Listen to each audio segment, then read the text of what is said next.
Newspaper. My name is Omobola Sandram, and I'm being joined via the phone line. Fuad Sahid, analyst. Hello, Fuad. Yeah, good morning, Oh, Sandra. okay. Good morning. How's the weather out there? Yeah, fine. A bit Okay. of a shower here and there, but Mm, mm. I think traffic is better today, not as busy as yesterday. Okay.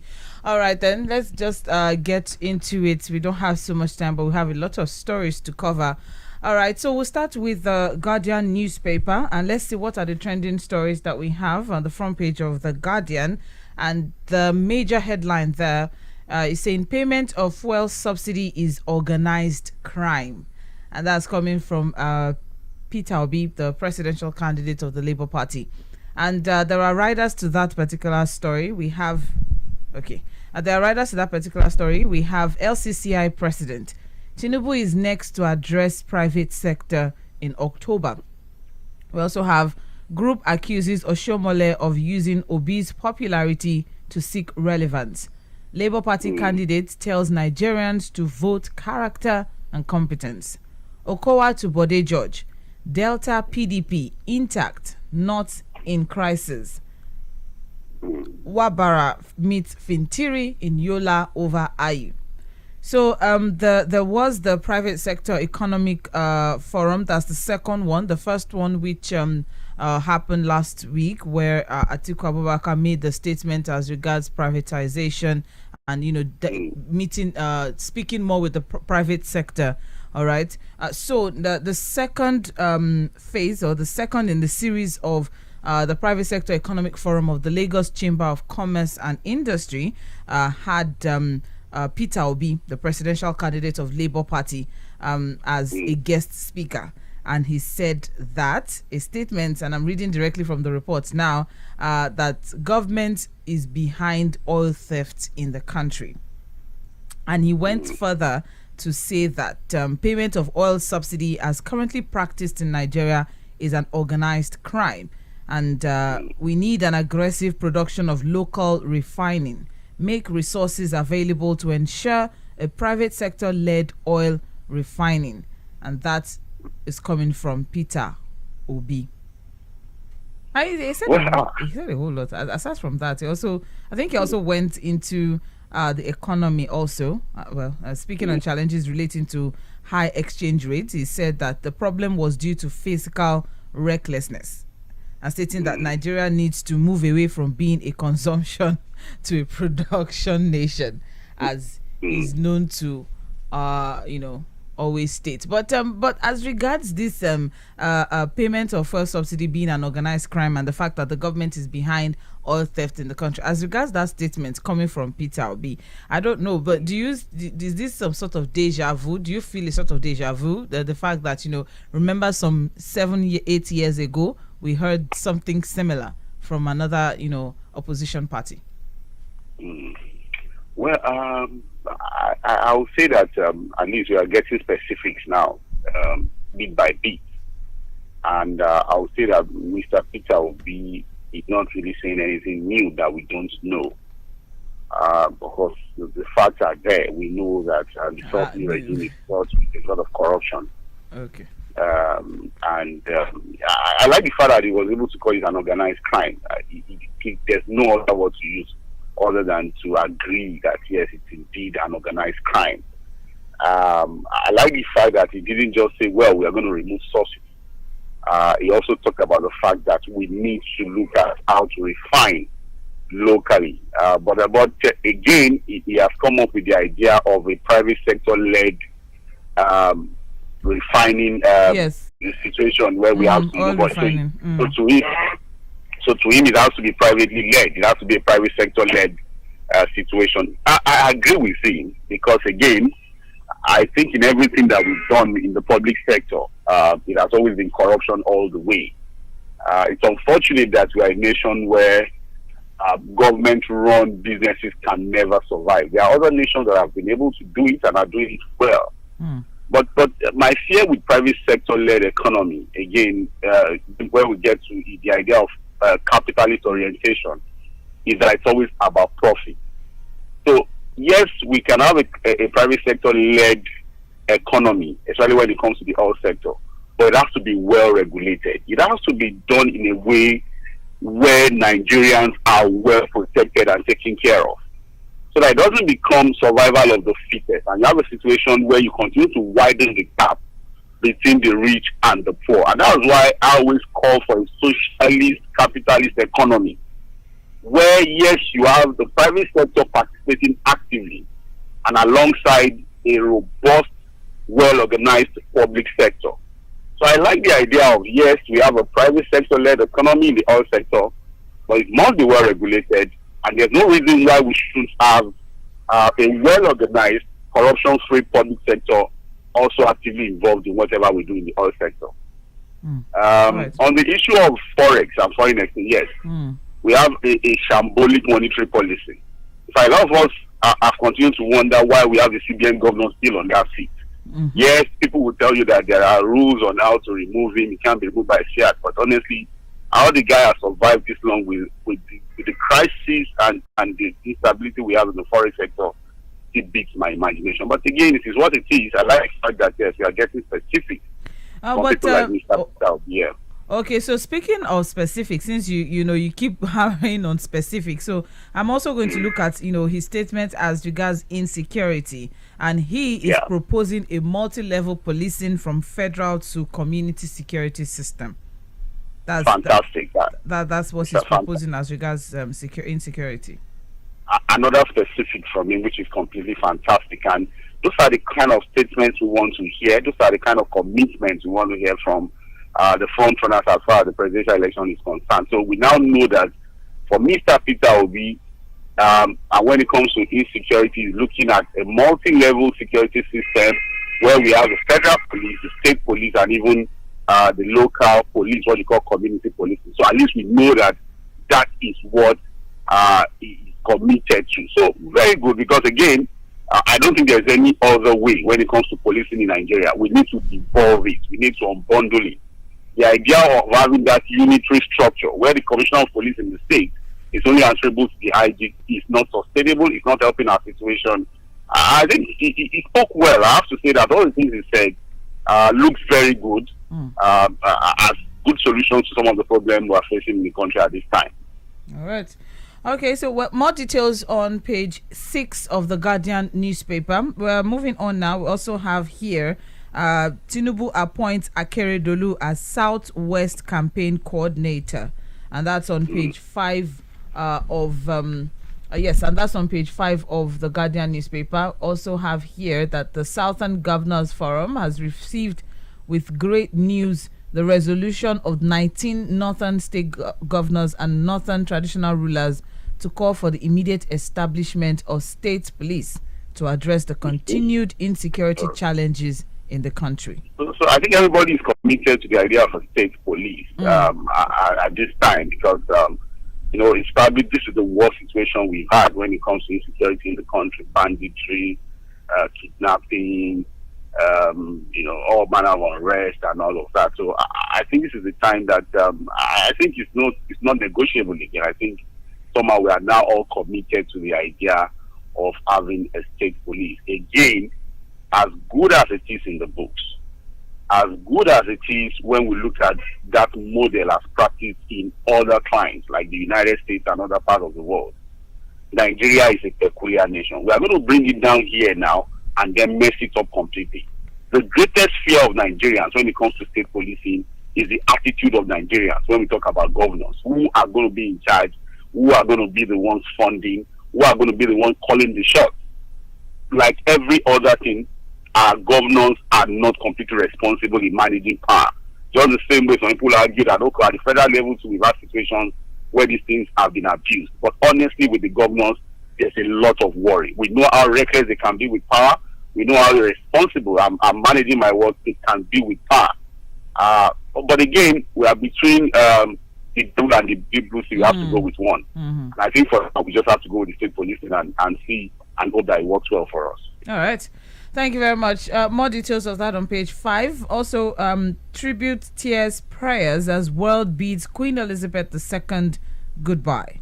That happened finally yesterday, and it was quite a procession Yes, but it has finally happened. But we didn't see after party, no party, no merriment, no killing of cows. Is not a Balo, Yoruba. It's not a Yoruba party. and people are supposed to eat, wine, dine. No. No, It's in Yoruba that they'll say, oh, is an elderly. Yes, it's Yoruba people that say it's elderly person that died, so there has to be party.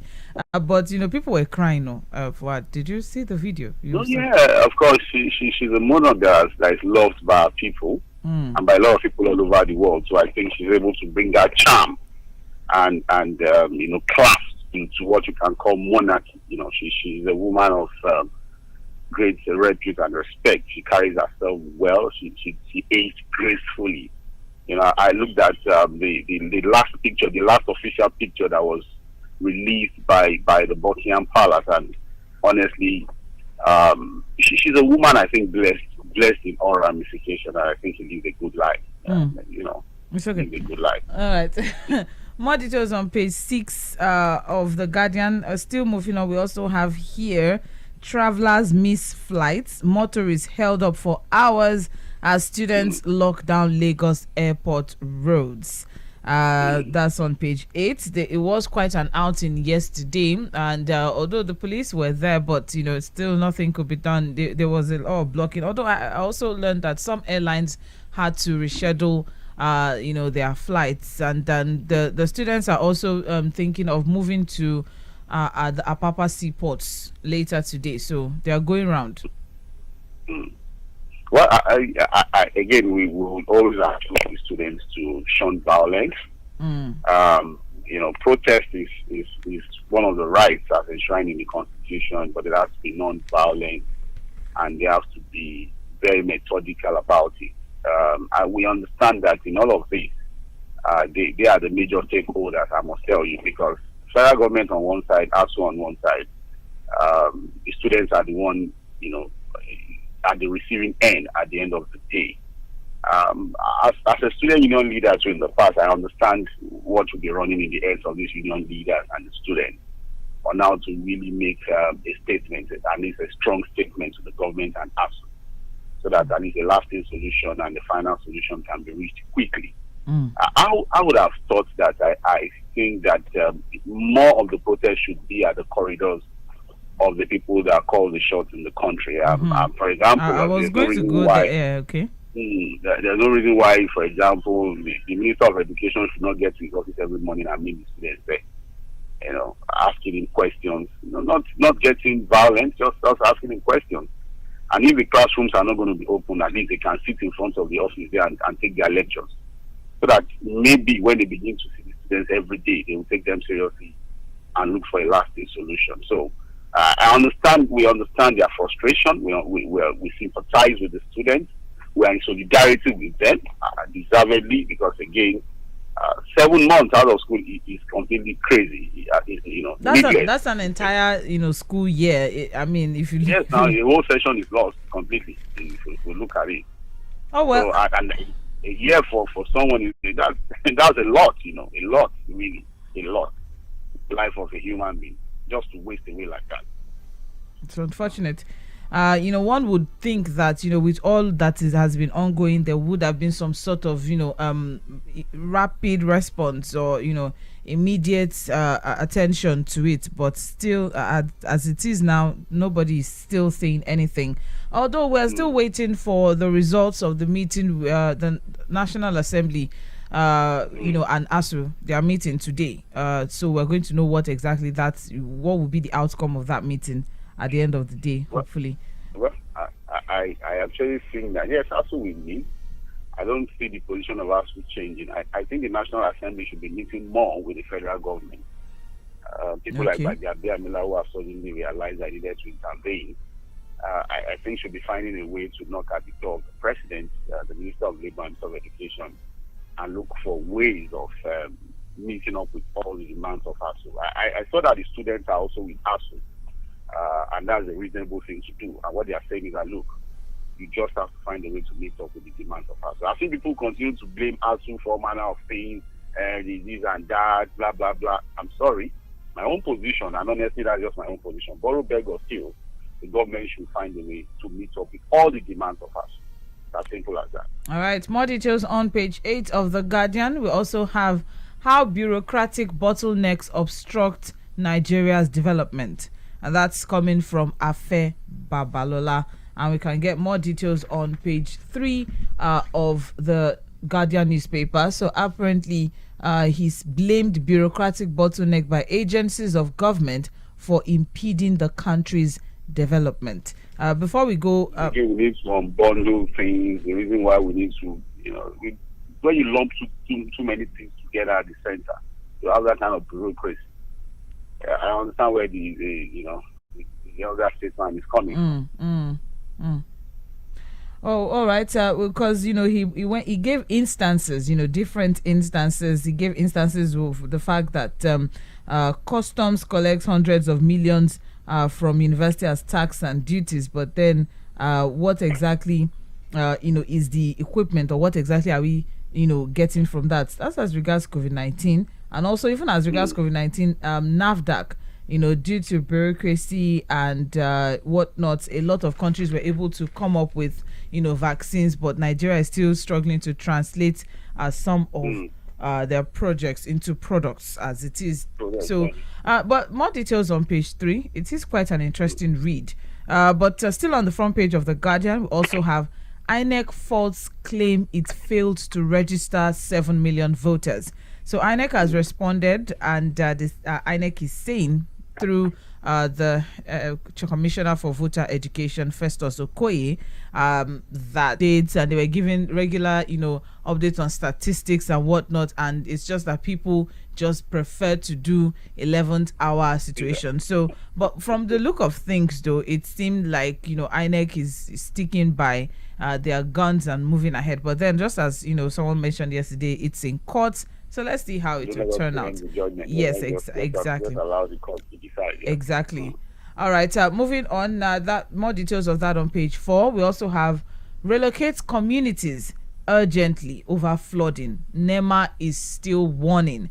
It's interesting. NEMA has been speaking for the past 2 months, but I don't know. They are still saying different, so many things. Yesterday on community platform, we also looked into the issue of flooding, and now what we have is that NEMA is actually even speaking to 13 different governors. All right, 13 different governors, and they are saying that as it is now, National Emergency Management Agency, that's NEMA, is calling on some state governments to relocate communities prone to witness heavy floods due to normal rains coupled with the combined waters from rivers Niger and Benue as they empty into the region. And this is becoming a serious issue, and hopefully the governors of these states would pay attention. The frontline states include Adamawa, Taraba, Benue, Niger, Nasarawa, Kebbi, and Kogi. That's in the northern part of Nigeria, while we have Edo, Delta, Anambra, Cross River, Rivers, and Bayelsa were listed among states prone to flash floods in the southern axis of the state. Hopefully, something will be done very soon. NEMA has been crying for quite a while. More details on page 4 of the Guardian newspaper. And finally, from the Guardian, Sokapu. I need to know what exactly that is. Sokapu raises alarm over southern Kaduna invasion. All right, and we have riders to that. Says terrorists kidnap 45 Kapu. That's the Southern Kaduna People's Union. Okay. Yes, that's what it means. They have raised an alarm of kidnapping, plundering, and invasion of communities in the southern parts of Kaduna State. So according to them, no fewer than 45 persons have been kidnapped by terrorists, and they're asking for a ransom of 200 million naira, while negotiation is still ongoing. And this just brings to mind, I will just bring a reminder of two statements from two different people. One said that, the administration has done very well. Security is better now than it is. Well, the worst is over. Yes, that's what they said, that the worst is over as regards insecurity and whatnot. And then somebody months ago, the governor of the Kaduna State, that, oh, help me, I'm running a parallel government with terrorists. And here now, so Kapu, some people have come together and they have said they are the Southern Kaduna People's Union, and that there's serious kidnapping, plundering, and invasion of communities in the southern part of Kaduna. I think that's the most troubled part of Kaduna State at this time, the southern part of Kaduna State, where a lot of the kidnappings, killings, and terrorist activities are happening. I think the governor needs to quickly do something. People have accused him again of a bit of, like I said, just an accusation. We don't know how factual in southern Kaduna, because that's a Christian-dominated part of the state. But I think he needs to, the governor needs to do more. He's written to the president, and I think that a lot needs to be done so that people don't think that, because this party is dominated by this particular group, that's why their issues have been treated with levity. A lot needs to be done when it comes to insecurity in southern part of Kaduna State. The stories are not looking good at all. Well, more details on page 29 of the Guardian newspaper. You're on to Mainland 98.3 FM. We're looking through trends in the papers. That's what are the trending stories on the food. Inflation is global.